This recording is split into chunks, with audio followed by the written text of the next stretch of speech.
ఒక పక్క అమ్మాయిని ఇబ్బంది పెడుతుంటే ఊరు మొత్తం కలిసి చెట్టు కట్టేసి అది కట్ చేసి పడేశారని ఒక పక్క, మరో పక్క శివయ్య కోసం సనాతన ధర్మం కోసం దాన్ని త్యాగం చేశా, నా దగ్గర డాక్టర్ సర్టిఫికెట్ కూడా ఉందంటూ మరో పక్క, ఇంకో పక్క రాధిక నువ్వు లేకపోతే బ్రతకలేనంటూ మరో పక్క, ఇంకో పక్క వర్షిణి లేకపోతే అస్సలు జీవించలేను, ఈ భూమి మీద ఉండలేనంటూ మరో పక్క. మొదట్లో సనాతన ధర్మాన్ని కాపాడడానికే వచ్చా అంటూ చెప్పుకుంటూ వచ్చిన లేడీ అఘోరి అలియా శ్రీనివాస్ ఇప్పుడు వర్షిణి నేను పెళ్లి చేసుకున్న, మమ్మల్ని ఇబ్బంది పెట్టకండి, జీవితంలో 2 తెలుగు రాష్ట్రాల్లోకి మరి రామంటూ మరో పక్క చెప్పుకుంటూ వస్తూ ఉన్నారు. ఇలాంటి పనికి మాలిన ఫేక్ అఘోరి మాటలు ఎలా వింటున్నారో అర్థం కావట్లేదు జనాలు.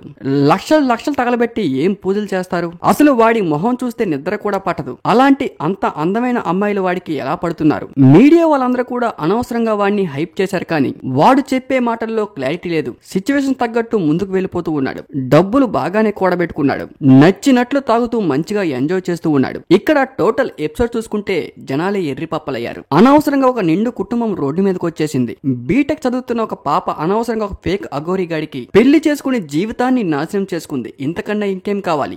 ఇంత చేస్తున్నా కూడా అతన్ని ఏ ప్రభుత్వం, ఏ చట్టాలు, ఏ న్యాయాలు కూడా పన్నెత్తి మాట కూడా అనట్లేదు. కుటుంబ సభ్యులు కుయ్యో మొర్రో అంటూ కేసు పెట్టినా కూడా కేసు తీసుకోవట్లేదు. ఒక్కసారి ఈ ఆడియో వినండి. నేను వచ్చుడితోనే అయితే నీకైతే తాళి కడతాను రాది. Love you. విన్నారా? ఆ ఆడియో చూస్తే ఎవరికైనా వాడు అఘోరిలా అనిపిస్తూ ఉన్నాడా?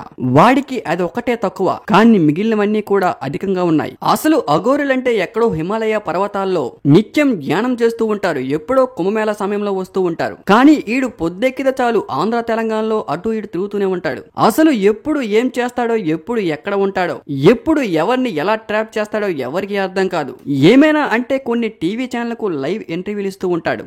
వీడికంటూ ప్రత్యేకంగా ఒక ఛానల్ కూడా ఉంది. ఇవన్నీ కాకుండా ఇల్లీగల్ బెట్టింగ్ యాప్స్ కూడా ప్రమోట్ చేస్తూ ఇండైరెక్ట్ గా అలా కూడా డబ్బులు సంపాదిస్తూ ఉన్నాడు.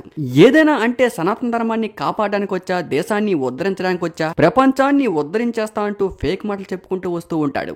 ఇవన్నీ పక్కన పెడితే ఒక అమ్మాయిని నిండు జీవితాన్ని నాశనం చేసేశాడు. అసలు ప్రభుత్వాలు ఏం చేస్తున్నాయి? చట్టాలు ఎటుపోయాయి? దీనిపై ఖచ్చితంగా ప్రభుత్వం గట్టి యాక్షన్ తీసుకోవాలి. మరి మీ అభిప్రాయం ఏంటి?